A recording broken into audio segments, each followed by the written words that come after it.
Mesdames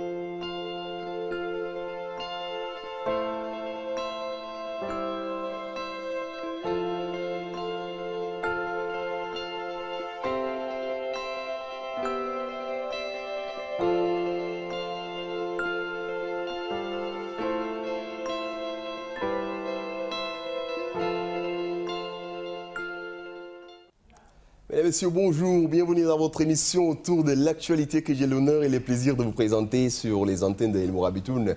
Je rappelle que ce programme est un concept initié par la rédaction du journal télévisé afin de discuter pendant près d'une demi-heure sur un sujet d'actualité politique, économique, socio-culturelle, culturelle et même sportive. Le thème central de notre émission aujourd'hui est purement culturel. En effet, nous allons parler du festival Assalamu Alaikum qui, depuis près de 2 décennies, s'impose comme un temps fort de la culture mauritanienne, mais aussi comme un espace d'expression pour une jeunesse en quête de sens et d'avenir.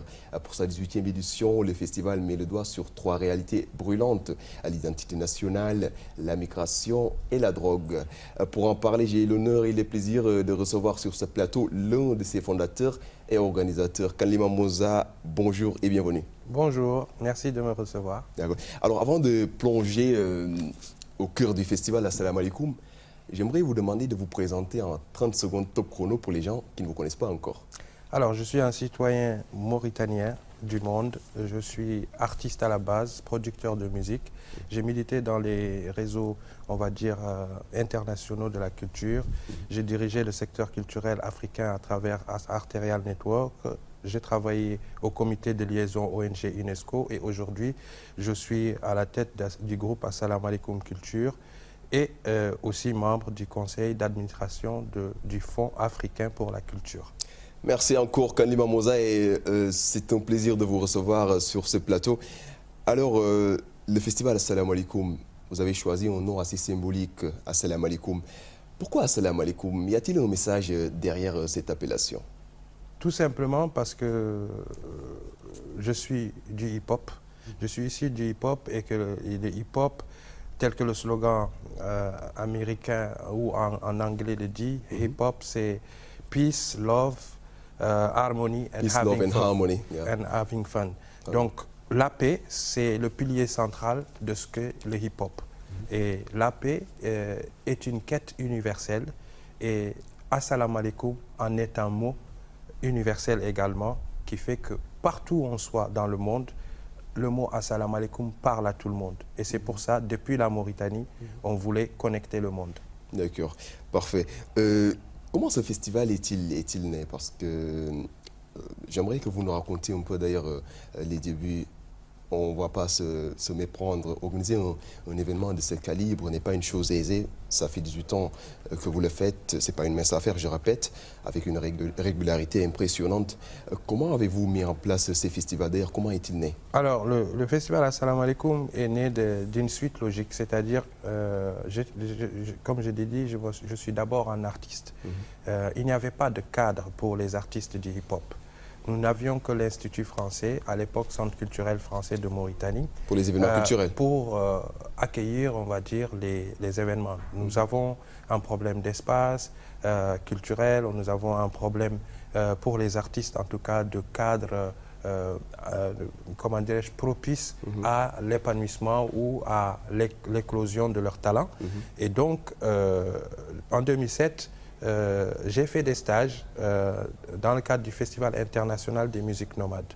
J'avais aussi mon album Président de la rue publique qui était sorti et qui avait son succès en Mauritanie avec la chanson Mauritania Aini Oralbi. Et qui, une chanson qui a fait le buzz. Voilà, et qui a fait que j'ai eu des opportunités pour pouvoir partir en Europe ou pouvoir faire des résidences. Et il y avait le SCAC, donc le service de coopération et d'action culturelle, qui m'a donné une bourse, on va dire, je vais le dire en toutes lettres, en toutes chiffres, de 24 000 € pour lancer la première scène de hip-hop. Et c'est comme ça que le festival Assalamu Alaikum est né, avec la première édition en mai 2008. Et c'est parti comme ça?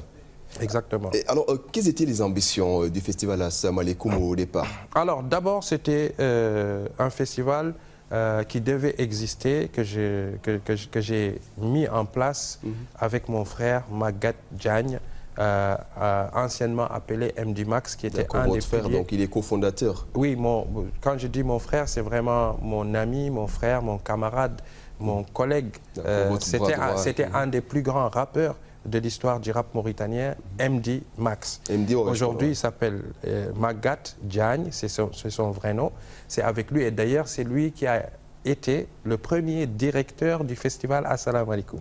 Nous avons pensé ça dans une chambre à la Sokojim PS, et l'ambition, c'était de mettre en place une scène pour le hip-hop mauritanien qui n'avait aucune autre scène à part les forums de l'Institut français, c'est-à-dire les forums du centre culturel. Ensuite, il y avait une vision derrière. C'est mettre une plateforme pour canaliser la jeunesse, parce que les jeunes commençaient déjà à quitter le pays, à partir pour chercher d'autres opportunités. Et l'idée, c'était de se concentrer sur ce qui nous passionnait et comment le transformer en profession, c'est-à-dire partir des passions pour créer des nouvelles professions dans, on va dire, le hip-hop et les cultures urbaines. D'accord. Alors, le festival Assalamu Alaikum, 18 ans plus tard, Monza, comment a-t-il évolué? Qu'est-ce qui a changé dans la jeunesse qu'il rassemble? Je dis que ce qui a changé dans la jeunesse qui rassemble, c'est que grâce au festival Assalamu Alaikum, on a formé plus de 940 personnes dans différents métiers, que ce soit des métiers du son, de la lumière, du graphisme, de la vidéo, du management, en tout cas les métiers culturels. Ce qui a changé, c'est que aujourd'hui, il y a une jeunesse qui de plus en plus veut quitter le pays, alors qu'il y a tout pour la retenir. Tout pour la retenir, mais il n'y a pas encore le cadre pour la retenir. Et le cadre, ce n'est pas simplement l'infrastructure. Le cadre, c'est de mettre en place des politiques publiques qui accompagnent ces jeunes pour les réinsérer dans ce qu'ils aiment faire, pas dans ce qu'on crée pour eux. Leur passion, quoi. Il y a une grande différence entre penser pour des jeunes et créer des cadres en disant ça, ce serait bien pour eux, ou partir de ce qu'ils aiment et les accompagner. En les accompagnant. Donc, Assalamu Alaikum, si aujourd'hui on a une certaine constance, c'est parce qu'on ne s'est jamais posé la question de ce que nous allons faire pour les jeunes. Mais c'est à eux de nous dire ce qu'ils veulent, et nous, on essaie de créer le cadre. Et c'est pour ça que depuis 2009, deuxième édition du festival Assalamu Alaikum, nous avons travaillé d'abord sur l'appropriation du festival en essayant de répondre à une première question, c'est-à-dire leur rêve. Le rêve, c'était de voir des Tunisianos, des Lafouine, des Zao, des MOP, c'est-à-dire des artistes qu'ils voient à la télé. Donc, on a fait jusqu'aux 10 ans d'Assalamu Alaikum, c'était de construire ce pont entre le rêve de la jeunesse et sa réalisation. Et nous l'avons réalisé en amenant toutes ces grandes pointures de la musique mondiale. Au-delà de ça, après les 10 ans, le festival est devenu ce qu'on appelle un réceptacle. Un réceptacle pour devenir laboratoire de la formation. Parce que pendant 10 ans, on a fait du grand divertissement, on a rassemblé. Donc il y a une volonté un peu de sortir du divertissement. Mais oui, parce que tout ça, c'est dans la vision. Parce que parallèlement au festival, nous avons créé la Assalamu Alaikum Découverte, qui est le tremplin national de découverte de talents. Ces talents, à la fin de leur parcours, on va dire compétitif, il y a un lauréat qui est accompagné. Certains lauréats ont marché. Je peux donner l'exemple de Ziza Youssouf, qui a été le premier lauréat de Assalamu Alaikum Découverte et qui a été en demi-finale de The Voice en Belgique.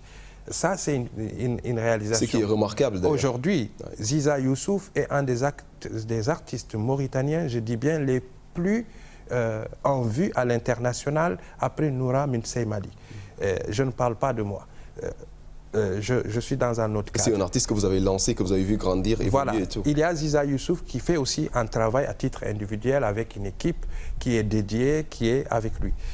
Il y a, je donne aujourd'hui un exemple, un artiste de cette nouvelle génération qui est Brems, qui a été un lauréat d'Assalamu Alaikum Découverte. Et c'est à Assalamu Alaikum Découverte qu'il a fait ses premiers pas. Même si après, c'est d'autres mains, c'est d'autres gens et d'autres initiatives qui ont porté ce jeune pour l'amener là où il est, et c'est une bonne chose.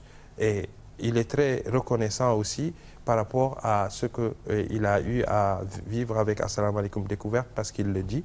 Donc il y avait cette vision d'accompagnement, mais il y avait aussi cette volonté de mettre un cadre et de connecter la Mauritanie avec des ponts culturels ailleurs. D'accord. Super. Maintenant, on va un peu switcher sur l'édition 2025.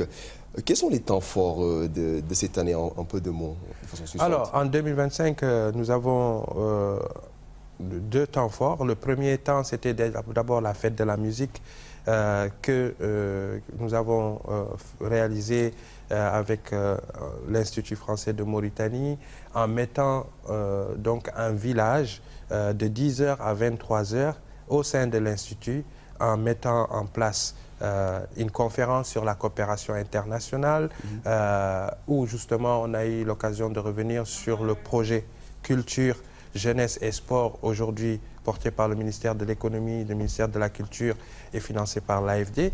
Nous sommes revenus également sur l'aspect compétitif pour créer la qualité. Donc il y avait une battle de rap, battle de danse, battle de DJ pour une première fois, et battle de beatmaking, c'est-à-dire de la composition musicale par musique assistée avec l'ordinateur.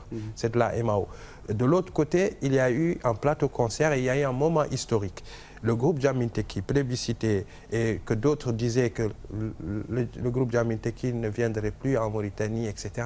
Ça, c'était une façon aussi de montrer qu'il y a ce que les gens disent et il y a la réalité. Le groupe Djaminteki a fait son concert en Mauritanie dans les meilleures conditions et pourtant personne ne les a inquiétés, et je pense que ça aussi c'est une grande avancée.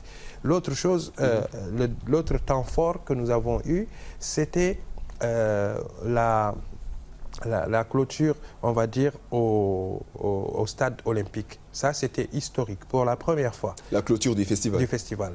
Pour la première fois.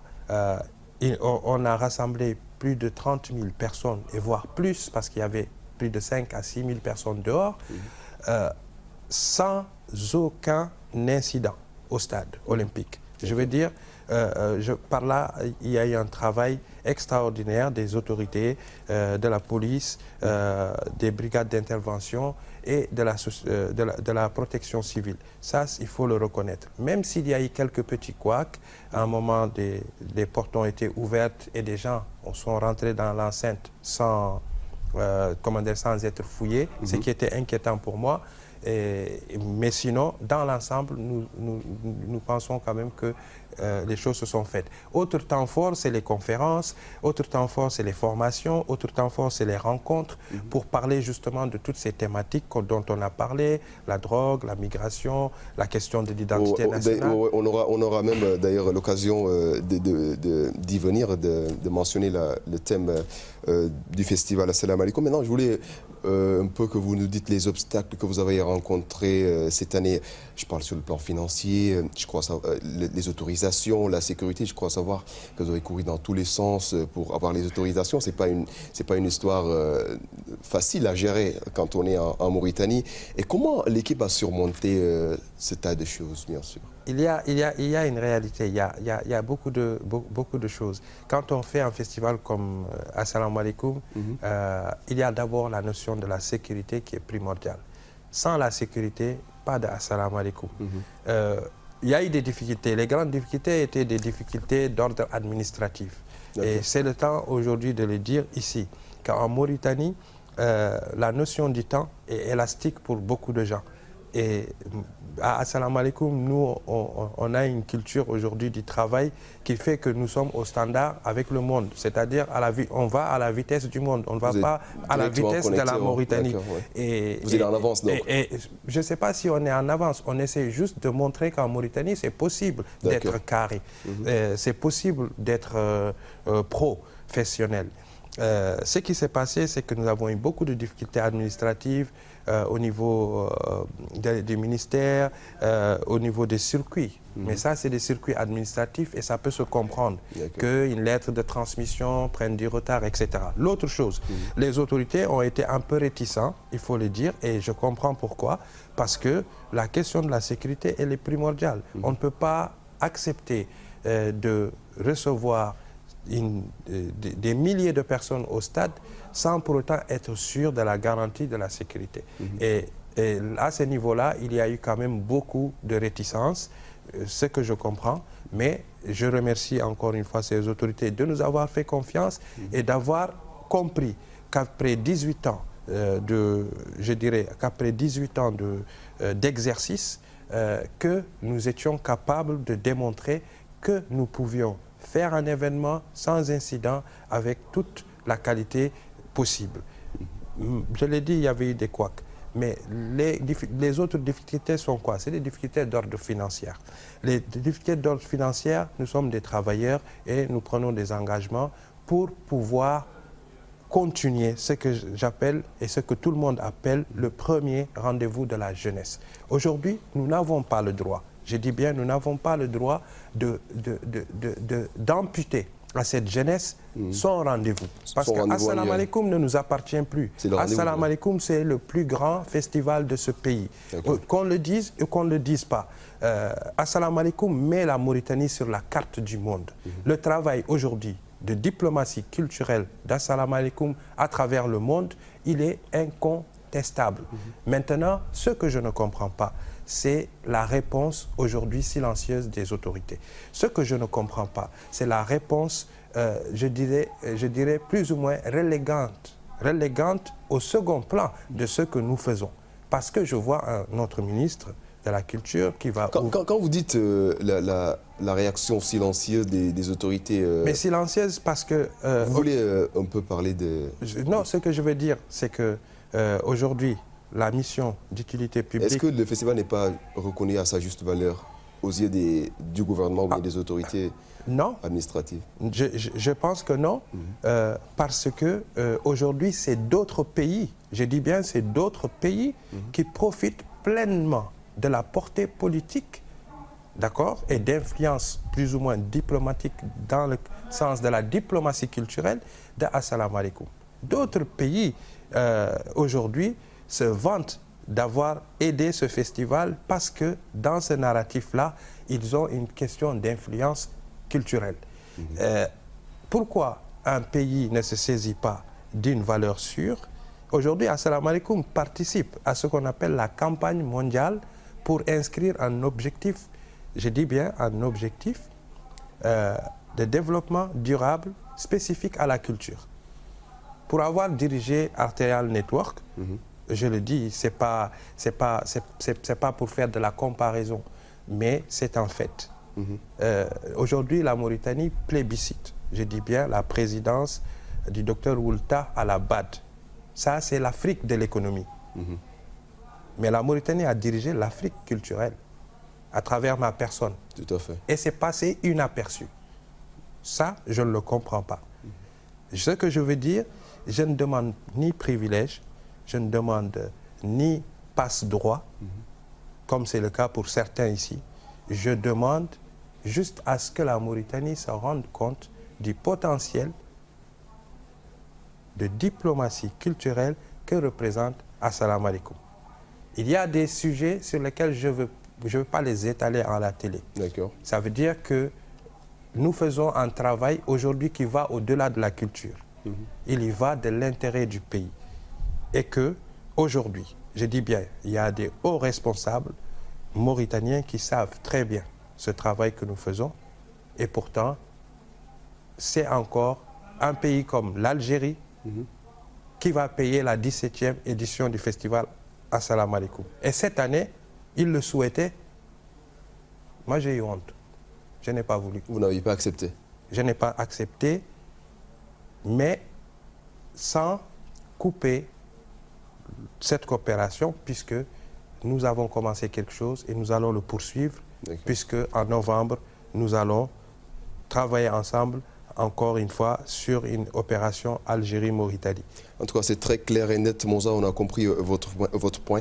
Déjà, avez-vous des mécènes ou bien des partenaires internationaux? Parce que j'ai cru comprendre que le festival Assalamu Alaikum est très ouvert, est un festival qui est ouvert à plusieurs continents, à travers le monde et tout. Est-ce que vous avez des partenaires internationaux et quel rôle ils jouent dans le rayonnement du festival? Alors, le festival Assalamu Alaikum s'est construit à travers, je dirais, le réseautage et à travers aussi une valeur d'abord simple. Ce n'est pas simplement le financement. Nous sommes notre première ressource, nous et notre créativité. Le premier partenaire du festival Assalamu Alaikum, c'est Impact Sénégal à Dakar, qui est tout en face de nous. Depuis 17 ans, je travaille avec Amadou Falba, qui est aujourd'hui le patron de Impact Sénégal, mais qui a travaillé pendant plus de 15 ans et qui travaille toujours avec Africulture Urban, qui a été le partenaire de coopération. À deux, nous avons conquis l'Afrique. À deux, nous avons conquis les 5 continents. Et c'est en travaillant en tandem, et même parfois à plusieurs, parce que nous avons aussi des partenaires au Maroc, on a des partenaires en Côte d'Ivoire. Je suis aujourd'hui conseiller en stratégie du plus grand marché, je dis bien, du spectacle et des arts de la scène, c'est-à-dire le Massa en Côte d'Ivoire. Je suis ambassadeur de Visa for Music, qui est le plus grand marché du Maghreb et du Moyen-Orient. Assalamu Alaikum est très connecté. Nous sommes connectés avec les 5 continents et donc cette coopération internationale a permis au festival d'être dans la constance. Ça, c'est une chose. La deuxième chose, c'est que nous sommes dans la faisabilité et pas forcément dans une quête d'argent. C'est-à-dire que nous acceptons que d'autres puissent prendre en charge directement sans pour autant qu'on nous envoie l'argent. Alors, contrairement à certaines pratiques qui sont uniquement là pour recevoir de l'argent. Comme on dit, l'argent ne fait pas les gens, c'est les gens qui font l'argent et l'argent se trouve dans les projets. Ce n'est pas le projet qui fait l'argent, comme dit Sarkozy là. C'est l'argent qui fait le projet, plus ou moins. D'accord. Maintenant, en quoi le festival Assalamu Alaikum contribue à l'expression, voire même à l'émancipation de la jeunesse mauritanienne? Alors, Assalamu Alaikum a toujours accompagné la jeunesse avec 3 niveaux. Dans un premier niveau, c'est d'abord l'identification des talents, donc à travers les dispositifs Assalamu Alaikum Découverte, Assalamu Alaikum Music Challenge, etc. En parlant de jeunesse, il n'y a pas que les jeunes, il y a aussi les femmes. Assalamu Alaikum a créé des dispositifs spécifiques aux femmes, comme le Women Independence Festival, qui est porté par les femmes membres de Assalamu Alaikum. Il y a autre chose, c'est le deuxième pilier, c'est le renforcement des capacités. Avec ICAM Mauritanie, donc Institut Corée des Arts et Métiers, nous formons des jeunes. Pas plus tard qu'à cette édition, il y a une dizaine de jeunes qui ont été formés sur les techniques du son, d'autres dans la communication artistique et comment faire carrière, d'autres dans la musique business, etc. Au-delà de ça, on a un troisième pilier, c'est la réponse artistique aux problématiques sociales. Comment faire plus de cohésion? Comment faire plus d'unité? Et quand on parle d'unité, surtout cette unité nationale, il est important d'être dans ce qu'on appelle la reconnaissance de l'identité nationale, qui est plurielle et qui est une et indivisible parce que connectée par l'histoire, connectée par la Mauritanie d'antan, que certains ont tendance à oublier, parce que le cousinage, si on va au plus profond, il y a toujours des liens entre tout et tout le monde. Et pour revenir à ça, c'est que nous essayons de faire un travail aussi d'éveil, un travail de sensibilisation pour être dans un principe, pas de couleur, pas de langue, non, dans un principe multilingue, dans un principe multiculturel et dans un principe d'unité en disant que nous sommes des Mauritaniens tout court. On ne demande pas ce que le pays fait pour nous, comme dit Kennedy. Nous demandons à chaque instant ce qu'on peut faire pour le pays. D'accord. Donc, si je vous comprends bien, l'autonomisation des femmes est-elle une priorité pour le festival Assalamu Alaikum? Je dirais pas pour le festival Assalamu Alaikum, parce que le festival Assalamu Alaikum est une activité. D'accord? C'est une activité qui est inscrite dans un calendrier et dans une projection de développement des cultures urbaines où les femmes également ont une place importante. Toujours est-il qu'il y a une volonté de mettre en avant. Il y a une volonté du groupe Assalamu Alaikum. Je dis bien du groupe Assalamu Alaikum qui est constitué des Zaza Productions, qui est un label de production musicale, le seul en Mauritanie qui est en signature avec une major internationale, comment dirais-je, de Assalamu Alaikum Culture, qui est l'association qui est présente dans 13 villes de Mauritanie, avec des points focaux, avec une organisation et une gouvernance assez claire, sur le modèle d'ailleurs d'Arterial Network, où j'ai fait mes classes. 3, ICAM Mauritanie, qui est lui le dispositif de formation et d'accompagnement pour élever les niveaux en Mauritanie. Autonomisation des femmes, oui, parce que nous avons créé un cadre pour ça. Nous avons créé le WeConnect, c'est Women Enterprise in Connecting, c'est comment connecter les jeunes entrepreneuses. Aujourd'hui, on voit beaucoup de jeunes en train de faire la collecte, on va dire, des pneus et de les designer, etc. Nous sommes les premiers à avoir inculqué ça à une vingtaine de femmes ici. Certaines sont devenues des chefs d'entreprise. On a amener le principe de recyclage de ça, des bouteilles, pour créer la première tente mauritanienne avec 8704 bouteilles que nous avons fait. Malheureusement, cette maison, pour des questions d'humidité et autres liées au changement climatique, effondrement de plafond, nous avons dû accepter la démolition de 5 ans de travail pour des questions de sécurité. Nous avons transformé plus de 3000 et quelques pneus pour faire une agora de la jeunesse à travers le programme Passeport Jeunesse où la place des femmes a été prépondérante. Autre chose, nous sommes la seule organisation ici en Mauritanie à avoir créé un festival 100% dédié aux femmes et à l'entrepreneuriat féminin.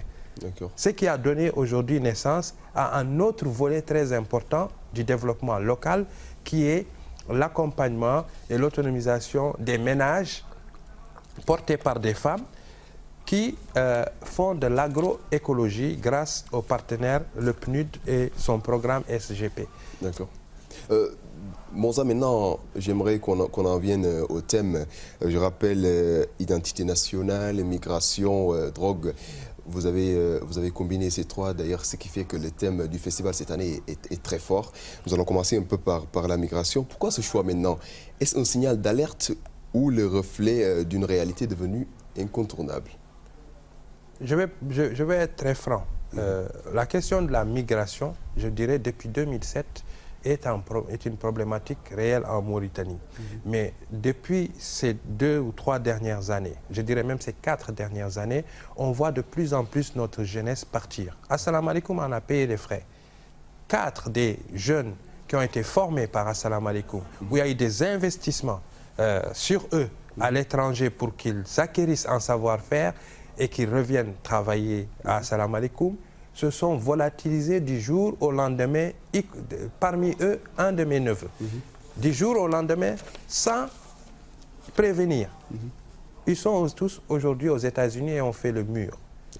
Si les jeunes partent, c'est parce qu'il y a des questions à se poser. Si les jeunes partent, c'est parce qu'il n'y a pas de cadre réel pour les retenir. Ce cadre, ce n'est pas simplement de l'infrastructure. Une infrastructure pour retenir les jeunes, mais qui ne répond pas à ce que les jeunes demandent, est un problème aussi. Donc, notre problématique de la migration, c'est parce que notre jeunesse, aujourd'hui, a des milliers de projets qui bouillonnent dans sa tête. Comme on dit, dans la tête de chaque jeune, il y a une multitude de projets.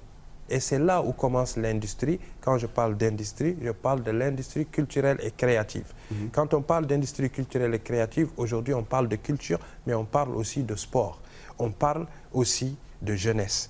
Donc ces 3 ingrédients, pour les mettre ensemble et répondre à ces problématiques, il faut s'asseoir, discuter avec la jeunesse elle-même et donner des réponses à leurs attentes, sinon ils vont continuer à partir. Et nous, ce qu'on veut, c'est créer ce centre de ressources et de compétences créatives. Il y a tout ce qu'il faut. Nous avons des réponses spécifiques à différentes problématiques en rapport avec des réponses que nous avons déjà eues par voie d'enquête à travers les jeunes.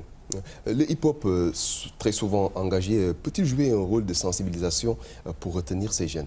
Mais c'est ce que le hip-hop fait.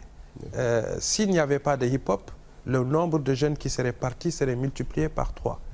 Je le dis sans complaisance. Aujourd'hui, le rap mauritanien, c'est la musique la plus consommée. Je dis bien, ou je dirais même c'est le produit culturel le plus consommé de Mauritanie. Là où le bas blesse, c'est que cette consommation culturelle déroge à toutes les règles légales, par exemple, de rétribution ou de rémunération de leur exploitation.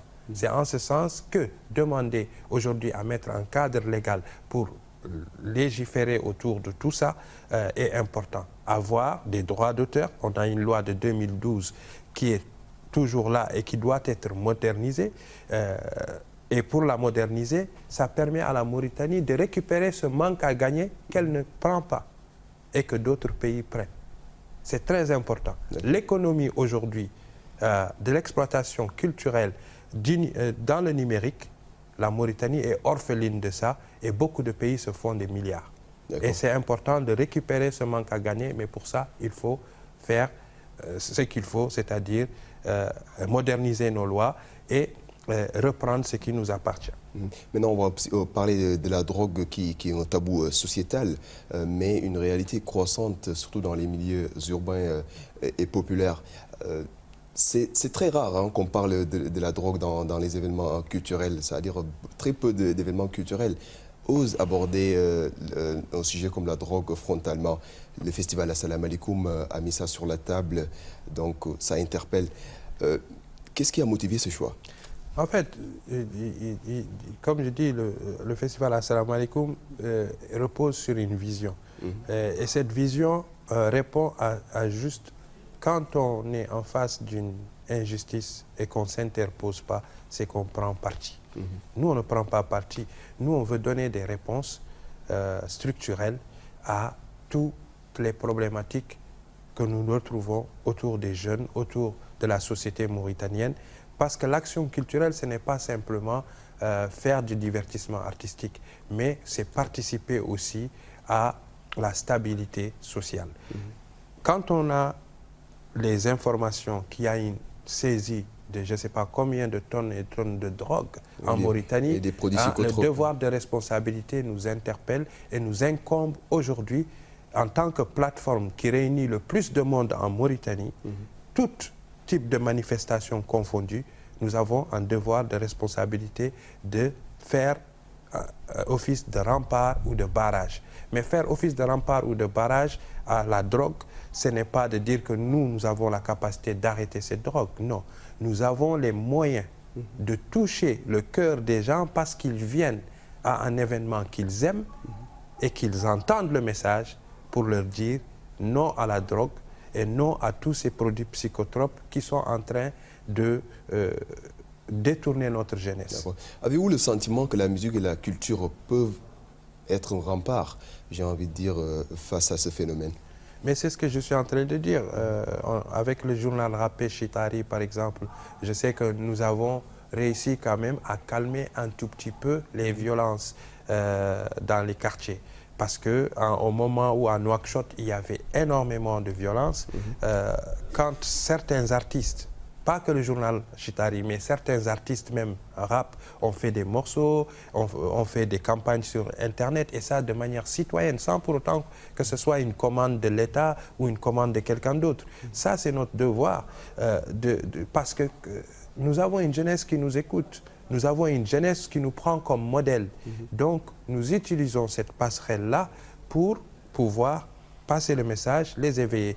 Oui, le hip-hop aujourd'hui est un des meilleurs instruments, je dis bien, de canalisation, que ce soit de la jeunesse, que ce soit même de tous ces gens qui sont des voyous, parce que ce qu'on ne dit pas aussi souvent, qu'il y a plein d'entre eux qui ont été sauvés et qui sont devenus des citoyens modèles grâce au hip-hop. D'accord. Maintenant, si vous permettez, on va parler de l'identité aussi nationale qui fait partie de l'un des thèmes du festival. Alors, quelle place la jeunesse mauritanienne qui s'exprime dans le festival donne à l'héritage mauritanien? Excusez-moi, j'ai dit, quelle place la jeunesse qui s'exprime dans ce festival donne à l'héritage culturel mauritanien dans son expression artistique?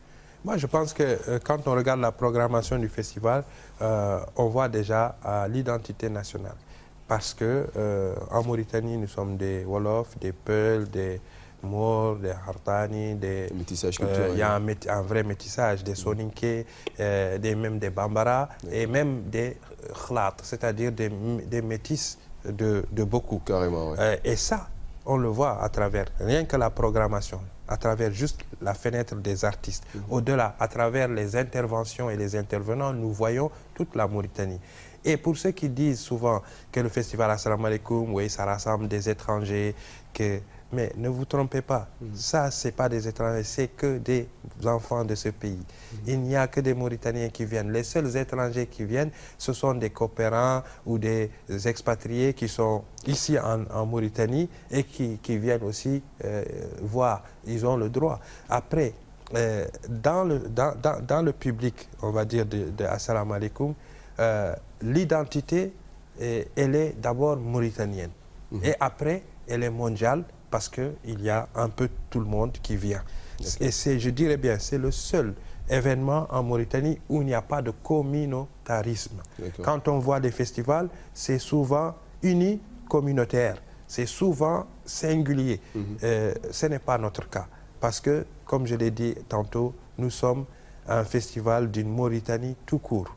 100 langues différentes, ça veut dire que nous sommes même en train de travailler aujourd'hui avec quelques jeunes, et il faut que je donne le nom quand même de Yuba Dieng, parce que c'est avec lui qu'on a eu cette discussion, et c'est important aujourd'hui qu'on accepte l'évolution. Nous sommes en train de voir comment vulgariser